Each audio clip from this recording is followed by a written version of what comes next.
¿Qué tal? ¿Cómo están todos? ¿Contentos? Voltéate con la persona que está a tu derecha, a tu izquierda y dile, qué bueno que tú eres mejor parecido que yo.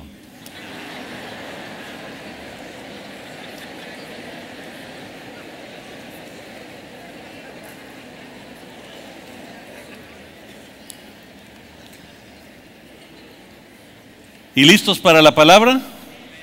Si necesitas una hoja para apuntes, levanta tu mano, una edecán se acercará a ti. Hoy vamos a tocar un tema muy relevante, muy actual sobreviviendo tiempos difíciles. ¿Cuántos aquí han pasado algún momento difícil en su vida? ¿Cuántos están pasando momentos difíciles, no? Y el codazo, la esposa le dice, levanta la mano, ¿no?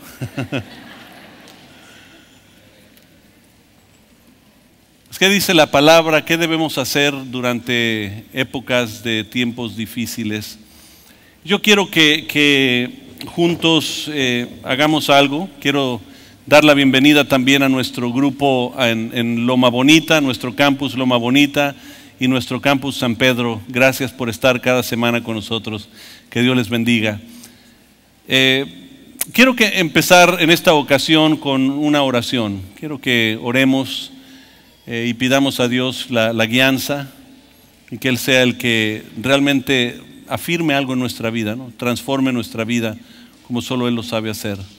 Entonces, si me acompañan cerrando sus ojos, vamos a orar al Señor. Señor Jesús, te damos gracias por la oportunidad que nos das como familia de reunirnos y sobre todo crecer en tu palabra, Señor, y aprender más y en algunos casos recordar cómo debemos de estar viviendo, Señor. Por lo tanto, hoy abrimos nuestro corazón sabiendo que tú vas a estar presente y vas a hablar tu palabra. Abrimos nuestro corazón y nuestra mente a que tu Espíritu Santo haga con nosotros y en nosotros lo que necesita hacer. En el nombre de Jesús. Amén. Sobreviviendo un desastre.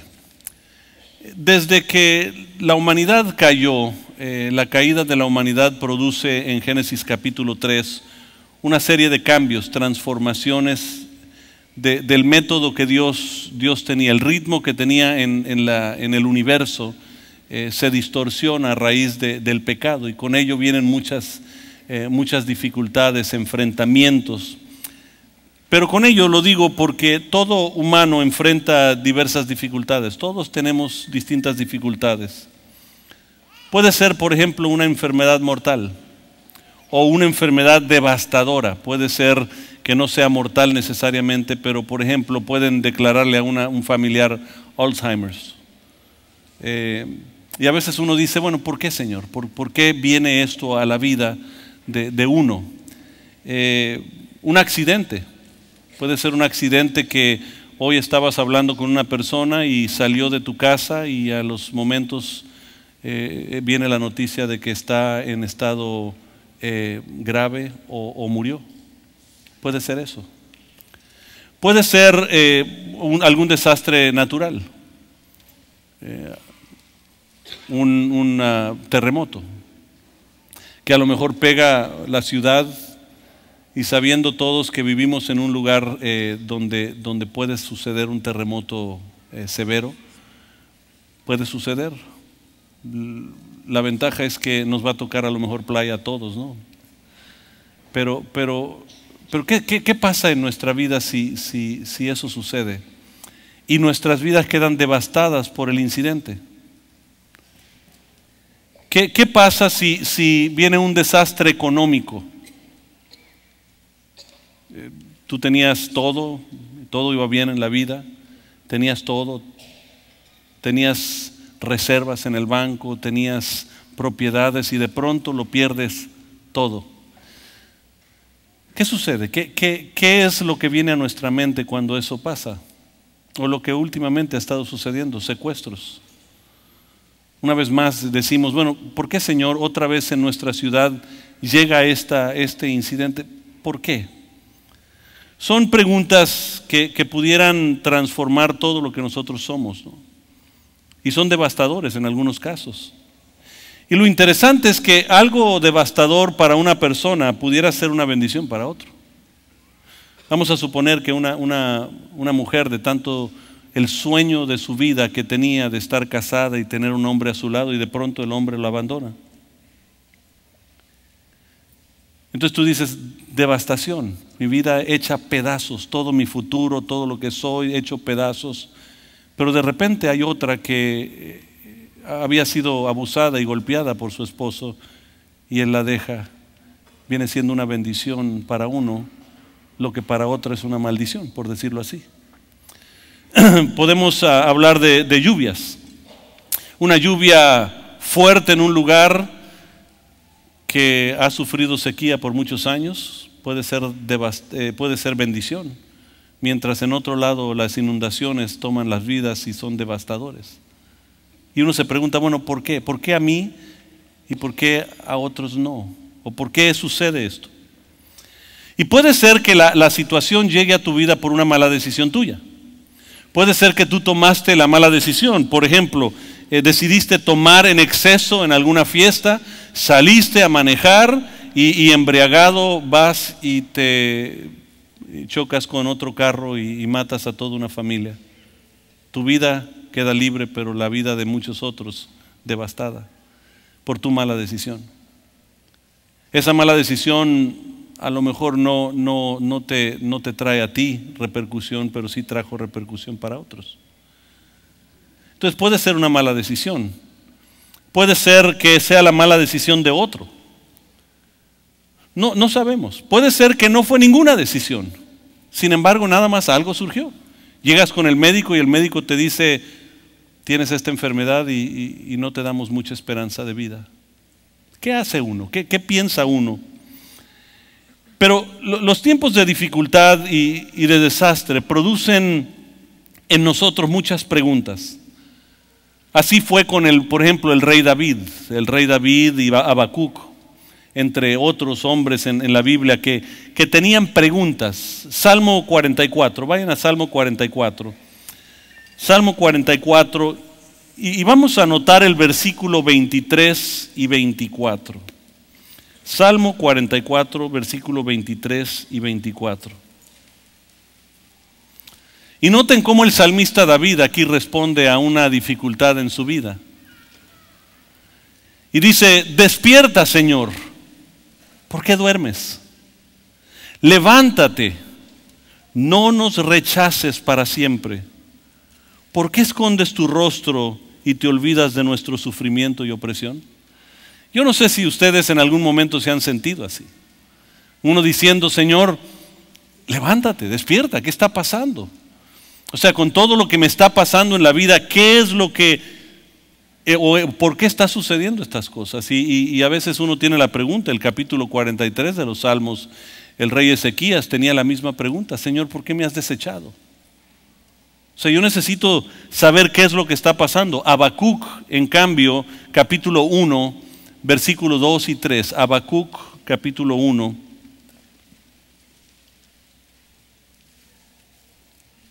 Con paciencia lo van a encontrar, está después de Génesis y antes de Apocalipsis. Profetas menores. Dice el versículo 2, ¿hasta cuándo, Señor, he de pedirte ayuda sin que tú me escuches? ¿Hasta cuándo he de quejarme de la violencia de nuestra Tijuana sin que tú no nos salves? ¿Por qué me haces presenciar calamidades? ¿Por qué debo contemplar el sufrimiento?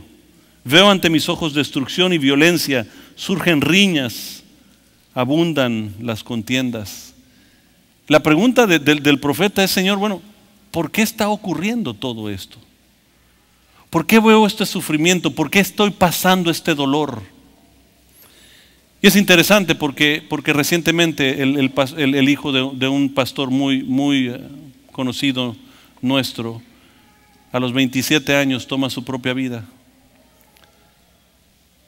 Y a los 17 años dice el padre que se juntaron y estaban platicando y él le decía, si nos vamos a ir al cielo, ¿por qué no acabar con este dolor? Había un dolor, un sufrimiento en él. Y uno dice, bueno, Señor, ¿por qué? ¿Por qué ese sufrimiento? ¿Por qué ese dolor? ¿Por qué pasamos por lo que estamos pasando? Pero hay algo que Dios está diciendo cuando siempre pasan los tiempos difíciles. Yo quiero que lo anoten. Lo que Dios dice cuando las cosas están difíciles, cuando todo se está desmoronando en la vida, número uno, te está diciendo, déjame ser Dios. Déjame ser Dios. Porque nosotros pensamos que cuando todo se está desmoronando es que Dios ha perdido el control de todo. Y como ha perdido el control de todo, nosotros estamos tratando de forzar un resultado que nosotros queremos. ¿Y qué mejor? O sea, ¿será que Dios me quiere sano o enfermo? Dios me quiere sano. Pero si eso no llega, ¿qué es lo que Dios está diciendo? ¿Qué es lo que está tratando de enseñarme a mí durante un tiempo de dificultad, donde todo en la vida se me está desmoronando? Y Dios está diciendo, déjame ser Dios. Yo tengo todo en control. Miren, anota esto, Dios está en control y decide lo que permite en mi vida. Él decide. Nosotros tenemos libre albedrío, nosotros podemos decidir en nuestra vida. Y parte de lo que a veces es difícil entender, y algunos muy estudiosos en la palabra no entienden cuando discuten si Dios lo planea o no lo planea, si decidimos o no decidimos, es que los dos tienen razón. Porque los caminos están decididos. Puede haber 40 caminos frente a ti. Y cada uno de esos caminos está decidido el camino que se va a trazar. Todo lo que vas a pasar, la decisión qué camino, esa la escojo yo. Todo lo demás está en el plan de Dios basado en la decisión que yo he tomado. Por eso Él está en control de la decisión. Entonces, Dios está en control y Él decide qué es lo que permite en mi vida. Noten Proverbios capítulo 19, versículo 21. Proverbios 19, 21. Dice, el corazón humano genera muchos proyectos, pero al final prevalecen los designios del Señor. Es el camino que tú escogiste, tienes tu proyecto, haces lo que quieres, pero al final Dios será Dios y tendrá el control de todo. Aunque en tu opinión no sea así. Daniel capítulo 4, váyanse al libro de Daniel capítulo 4, versículo 35. Noten la capacidad de ellos entender quién es Dios. Daniel 4:35 dice, ninguno de los pueblos de la tierra merece ser tomado en cuenta. Dios hace lo que quiere con los poderes celestiales y con los pueblos de la tierra. No hay quien se oponga a su poder, ni quien le pida cuentas de sus actos. Noten que Él tiene el control aún de los poderes celestiales. Y a veces nosotros estamos reprendiendo al enemigo y diciéndose, es que el enemigo ha tomado el control de nuestro... Y al final Dios está diciendo, espérate, yo sigo siendo Dios. Y Dios no pierde el control. En la religión, de pronto Dios ha perdido el control y lo tiene Satanás. Pero en la Biblia Dios nunca perdió el control, sino tiene todo trazado y todo marcado. El camino ya está hecho. Y Él lo que quiere enseñarnos a nosotros durante un tiempo difícil es que nosotros aprendamos a que Él necesita ser Dios y nosotros necesitamos ser sus hijos. Anota esto, dolor y dificultad son una realidad, pero no siempre son los resultados de pecado y falta de fe. Porque lo primero que la gente te va a llegar a decir, ¿tienes enfermedad? Es que no tienes fe. O es que alguien pecó. Y hubo un incidente de una persona que tenía una discapacidad, una dificultad en la Biblia. Y cuando la gente empieza a preguntar, bueno, es que hay pecado. ¿Quién pecó, Señor? Dinos, ¿fueron los padres de él? ¿Quién pecó? Y el Señor dice, no, esto no es porque alguien ha pecado, sino para que mi Padre que está en el cielo sea glorificado. Difícil entender, porque cuando nosotros vemos algo negativo, decimos, bueno, tiene que ser algo malo. Porque solo las buenas dádivas y todos los dones perfectos vienen del Padre de las luces, de Dios. Las cosas buenas vienen de Él. Pero tenemos que entender que el plan magno de Él es distinto al plan magno nuestro. Por eso la Biblia dice que todo obra para bien de aquellos que aman a Dios. ¿Qué obra para bien? Todo. No una cosa, sino todo. Es un acto global, es un incidente global que Dios está tomando, y todo esto se va a tornar para bien. Pero yo quisiera que mi momento, porque es difícil, porque duele. Por eso Santiago capítulo 1, versículos 2 y 3. Santiago, casi al final de la Biblia, van a encontrar el libro de Santiago después de Hebreos. Capítulo 1 dice: hermanos míos, considérense dichosos cuando tengan que enfrentarse con diversas pruebas.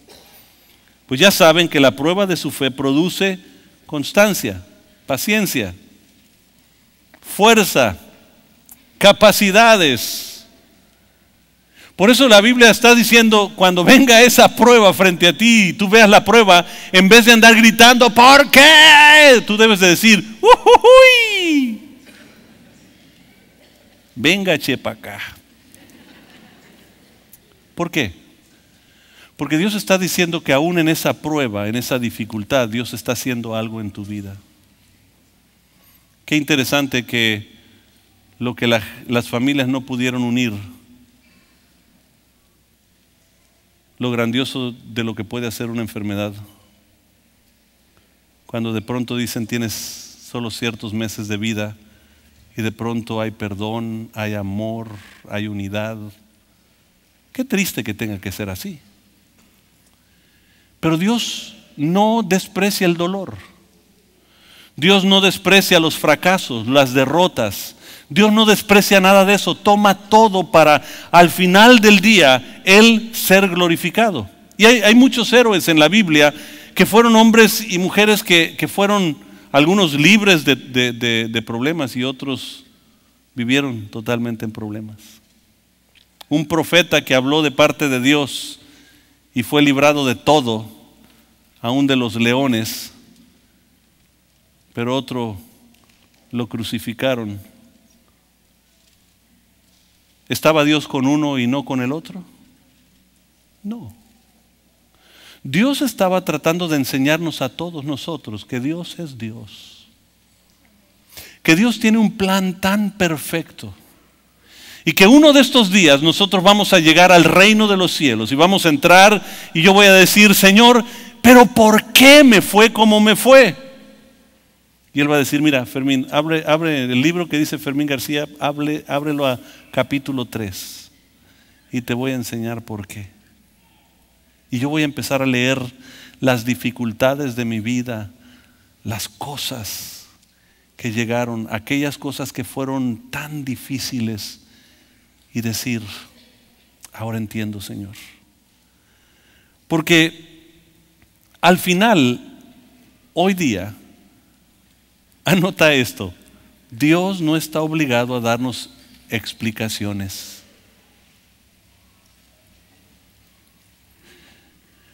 Pero ¿qué hacemos nosotros? El salmista David decía, Señor, ¿hasta cuándo vas a dormir? ¿Hasta cuándo me vas a abandonar como de esta manera? Habacuc decía, Señor, ¿por qué está sucediendo este dolor y sufrimiento? ¿Por qué, Señor? Tenían interrogantes que tú y yo tenemos en la vida. Pero la realidad es que Dios no nos tiene que dar explicación. Sin embargo, nos deja su palabra para que entendamos que en Él hay un plan. Primera de Corintios 13:12 nos dice de esta manera, ahora vemos a Dios en forma indirecta y velada, como en un espejo. Pronto lo conoceré tal como es, cara a cara. Hay cosas que no tienen explicación, pero Dios sigue diciendo, yo soy Dios. que es la situación de tu vida, que la pérdida que tuviste, que esto o lo otro, y podemos decir, Señor, ¿por qué esta enfermedad? Hay ocasiones que en mi propia vida surge. Yo pregunto, ¿por qué en la vida de mi padre? Siendo el hombre que fue, lo entregado, el hombre de fe, la declaración. ¿Por qué, Señor? Yo pudiera vivir eso, pero Dios siempre llega a mi vida y dice, pero espérate, yo soy Dios. Déjame ser Dios. Déjame hacer las cosas que yo quiero hacer, que al final del día, fíjense, lo que Él hace lo va a glorificar a Él. Y lo que yo hago siempre me glorifica a mí, apunta a mí. A veces piensa uno, Billy Graham, ¿por qué tiene Parkinson's? ¿Por qué lo tienen que aislar ahora? ¿Por qué de las cosas? Muchas preguntas. Pero Dios sigue regresando diciendo, espérate, Fermín, déjame ser Dios. Déjame ser Dios. Tú lo que tienes que hacer es, número 2, anótalo, es confía en mí. Confía en mí. Dios todo lo que yo quiere de mí es que yo aprenda a confiar. Éxodo 14:14 dice, estad quietos y ved la salvación de Dios. Qué difícil estar quietos cuando todo se desmoronó, ¿verdad? Cuando no hay por dónde, cuando no hay para pagar, cuando la esperanza de vida en uno es casi cero. Qué difícil es confiar. Pero miren, todo mundo puede creer en Dios, pero creer no es suficiente, hay que tener fe. Habacuc habla de que por la fe puede ser justificado. Romanos, Gálatas nos dice eso. Hebreos nos habla de el mismo pasaje diciendo, eres justificado por la fe. La fe es lo que crees ahora puesto en acción. Mucho he usado este ejemplo, pero yo creo que esta silla aguanta este cuerpecito. Pero creer no es suficiente. Hay que accionar y decir, mira, esto es creer. Entonces Dios dice, bueno, ok, ¿crees en Dios? Cuando las cosas son difíciles, déjalo ser Dios, si verdaderamente tienes fe en Él. Y si tienes fe en Él, entonces confía que Él tiene un plan perfecto. Un plan mejor que el tuyo.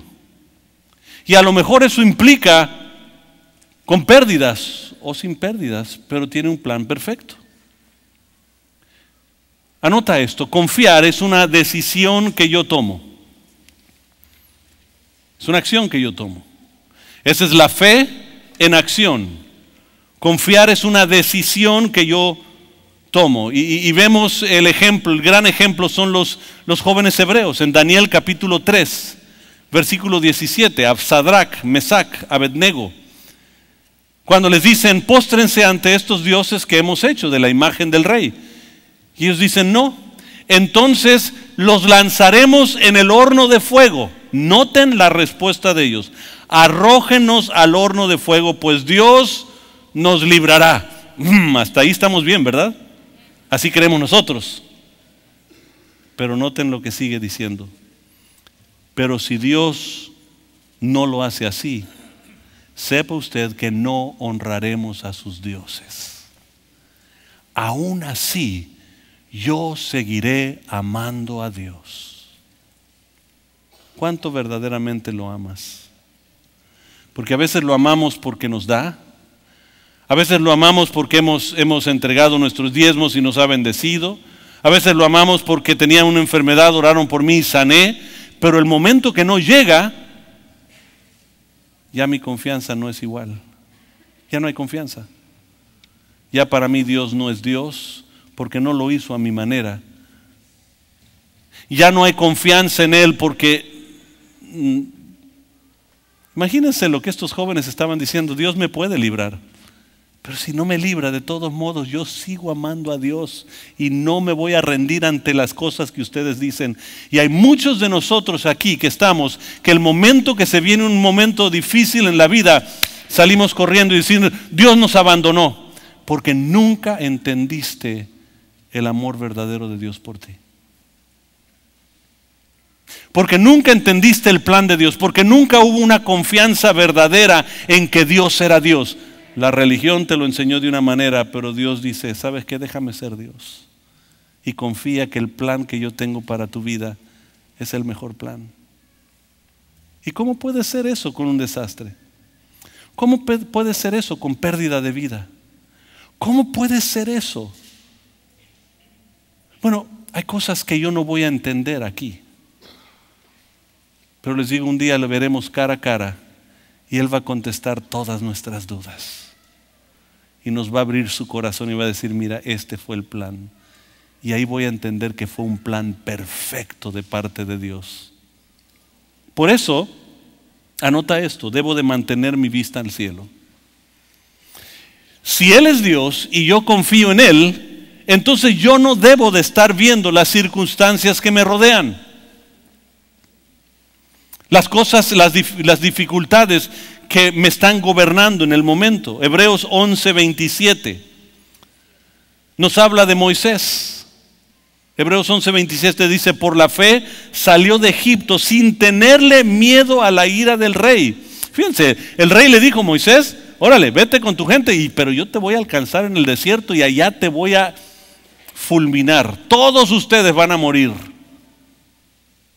Y él salió sabiendo que venía el ejército de Egipto y no empezó a decir, Señor, ¿qué onda contigo? Nos diste la libertad y mira lo que está pasando. Se me desmoronó el negocio, la familia, la salud, todo esto, Señor. ¿Qué está pasando contigo? Él no dijo eso. Dice, salió por la fe a pesar de la ira del rey, pues se mantuvo firme como si estuviera viendo al invisible. ¡Wow! Él salió no mirando atrás, mirando hacia adelante, sabiendo que allá adelante hay un galardón especial para todos nosotros que Dios tiene. Por eso a veces nosotros nos fijamos en el momento. A ver, ¿cuántas mujeres han tenido bebés? Varones, ¿verdad que es muy doloroso tener bebés? No lo saben, ¿no? Mujeres, ¿dolor? En algunas peor que en otras. Pero el momento que nace el bebé, ya la mujer jamás dice, me duele, dice, quiero ver al bebé. Porque lo más precioso es lo que ha sucedido. Es el plan de Dios siendo moldeado en nuestra vida. Esa vida que está trayendo, aún a través del dolor en nuestra vida, está produciendo algo. Y cuando nosotros tenemos nuestra vista puesta en Él constantemente, entonces ya el dolor no es lo importante, sino la vida que se produce a través de eso. Segunda de Corintios 4:17. Segunda de Corintios 4:17 dice, los sufrimientos ligeros y efímeros que ahora padecemos producen una gloria eterna que vale muchísimo más que todo sufrimiento. Así que no nos fijamos en lo visible, sino en lo invisible, ya que lo que se ve es pasajero, mientras lo que no se ve es eterno. Está diciéndote, ¿sabes qué? ¿Dónde estás enfocado? ¿Dónde está tu vista? Si tu vista está en el problema de ahorita, en la enfermedad, en el accidente, en lo que está pasando, en todo lo demás, si está en eso, vas a sufrir mucho. Pero si tu vista está en la recompensa eterna que tenemos en el Señor, tú puedes ahora descansar diciendo, Señor, yo no vivo por esto. Todo esto es pasajero. Amados, ¿ustedes saben que sus hijos son pasajeros? No son ni de ustedes. Son un préstamo de Dios temporal mientras pasan por esta tierra. Y puede ser que uno de sus hijos decide servir al Señor y tú dices, qué bueno, yo siempre quería que mi hijo sirva al Señor, y se va de misionero a un país y allá lo matan por hablar el Evangelio. ¿Qué dirás? Señor, ¿nos fallaste? ¿O dirás, mi hijo hasta el último momento estaba fijándose en la meta eterna? ¿Qué es la vista que tenemos nosotros? Por eso batallamos, por eso nos salimos de la iglesia, regresamos a la iglesia, nos vamos, venimos, porque no hemos dejado que Dios sea Dios y todavía no confiamos en Él. Y de hecho, Primera de Pedro, capítulo 2, versículo 11, me gusta esta versión que les voy a leer. Primera de Pedro 2, 11, dice, amigos, este mundo no es nuestro hogar, no te sientas cómodo en él. Wow, eso lo dice todo. Sí estoy sufriendo ahorita, sí estoy pasando una dificultad, pero ¿sabes qué? Al final del día, yo no soy de este lugar. Yo tengo un lugar eterno, el cual me espera. Hay algo mucho más hermoso. Por eso yo puedo confiar. Miren, al conocer mejor a Dios, a conocer mejor a nuestro Padre, confío más en Él. Cuando yo aprendo a conocerle mejor, yo confío más en Él. Pero muchas veces no lo conocemos. Cuando llegas a conocerlo, por eso de pronto el salmista pudo decir, el Señor es mi pastor y nada me faltará. En lugares de delicados pastos me hará descansar, junto a aguas de reposo me pastoreará, todo bonito, confortará mi alma. Me guiará por sendas de justicia por amor a su nombre. Aunque ande en valle de sombra de muerte, no temeré mal alguno, porque tú estás conmigo.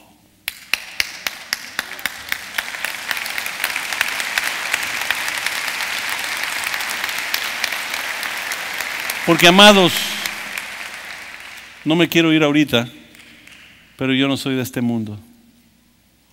A lo mejor tú dirás, yo soy ciudadano mexicano y me quedo aquí. Y si muero lejos de ti, que me regresen aquí, ¿no? Que me crucen por la frontera y aquí me vuelvan a enterrar. Amados, yo soy ciudadano mexicano, pero tengo una ciudadanía superior al mexicano, que se llama ciudadanía del cielo. Y sé que cuando yo muera, no me van a enterrar, me va a glorificar el Señor en el cielo. Esa es la esperanza.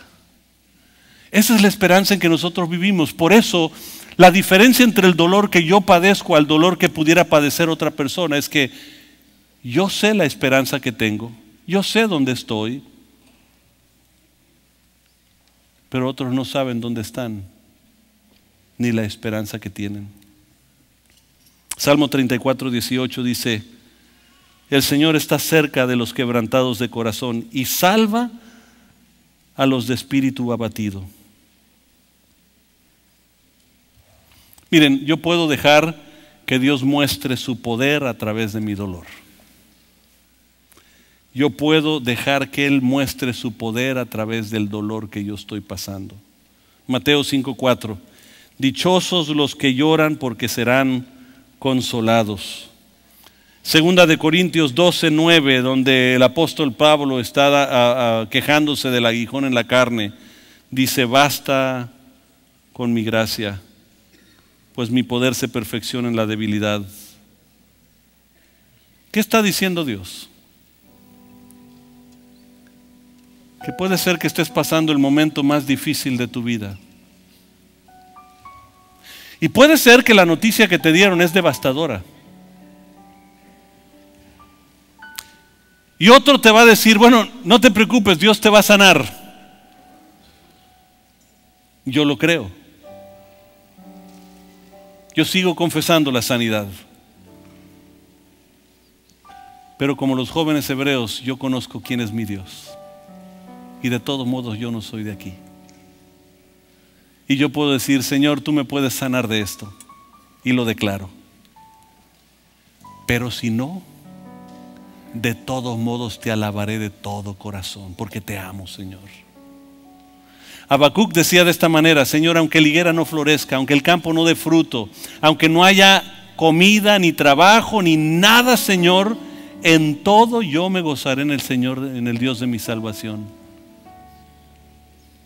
A veces nosotros nos gozamos solo porque hay bendición. Pero Habacuc aprendió a gozarse aunque no hubiera bendición, porque él estaba más enamorado de Dios que cualquier otra cosa. Amados, dejemos de enamorarnos de esta vida. Yo no soy de aquí, solo voy pasando. Si me queda un día o me quedan 80 años, yo no sé, ni me preocupa. La otra ocasión estaba subiendo a un avión volando del sur hacia acá, y una persona de aquí de Tijuana me ve y dice: ay, pastor, qué bueno que usted va en este vuelo. Es que estaba muy nerviosa con el vuelo, pero ya sabiendo que está usted, ya sé que todo va bien. Yo nada más diciendo: Señor, que no le toque hoy a ella, que no le toque hoy a ella, Señor.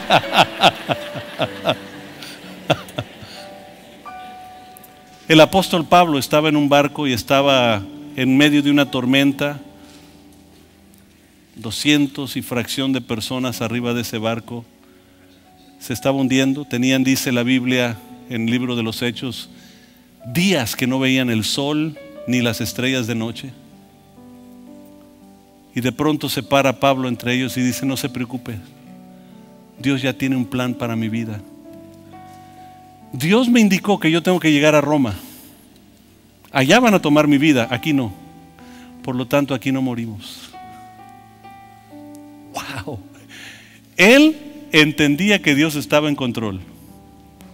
Él confiaba en Dios, y todos en ese momento descansaron en el plan de Dios. Por más difícil que fue el momento, y por más difícil que sea tu tormenta, aprende a confiar en Dios, porque Dios sigue siendo Dios.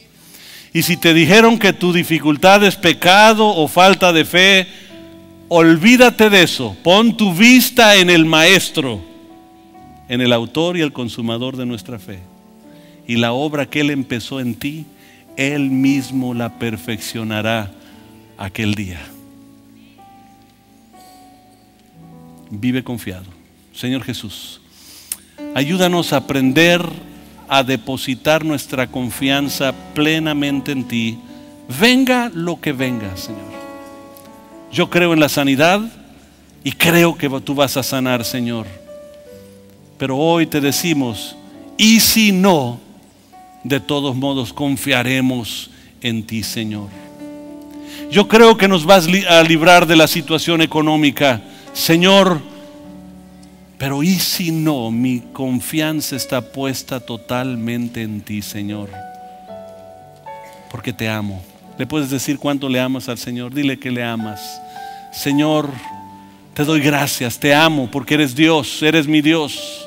Dile: Señor, te amo porque eres mi Dios, y deposito mi confianza en ti. Ahora pon tu mano sobre la persona que está a tu derecha, a tu izquierda, sobre su hombro, y di: Señor, pon confianza en ellos también, de que tú sigues siendo Dios y estás en control.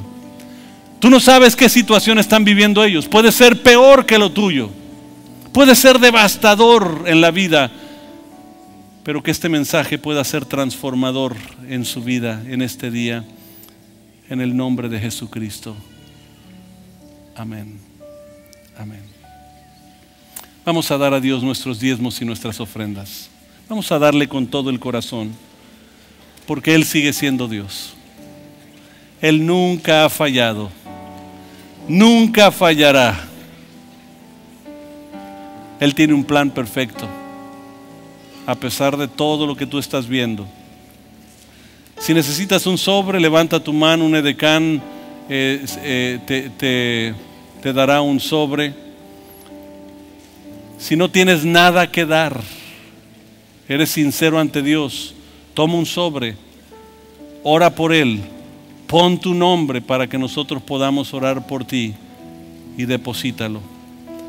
Pero si tienes que dar, séle fiel a Dios, honra al Señor con tus bienes. Aquellos que están viendo en pantalla, también hay una manera segura ahí para que tú puedas entregarle a Dios aquello que le pertenece a Dios.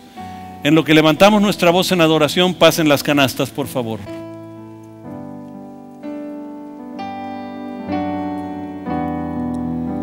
Estoy anhelando permanecer en ti.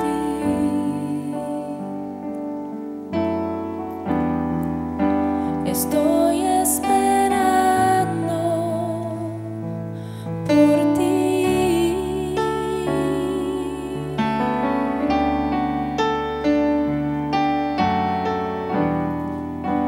Clamo postrado, guárdame en tu amor,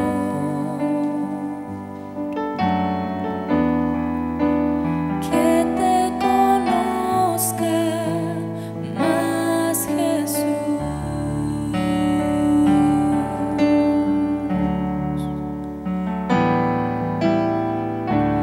Ven, vive en mí, toma hoy mi vida. Ven, sopla en mí y volaré como águila.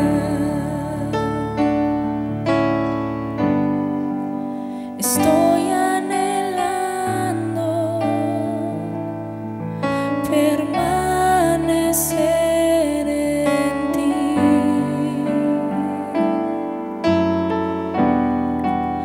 Estoy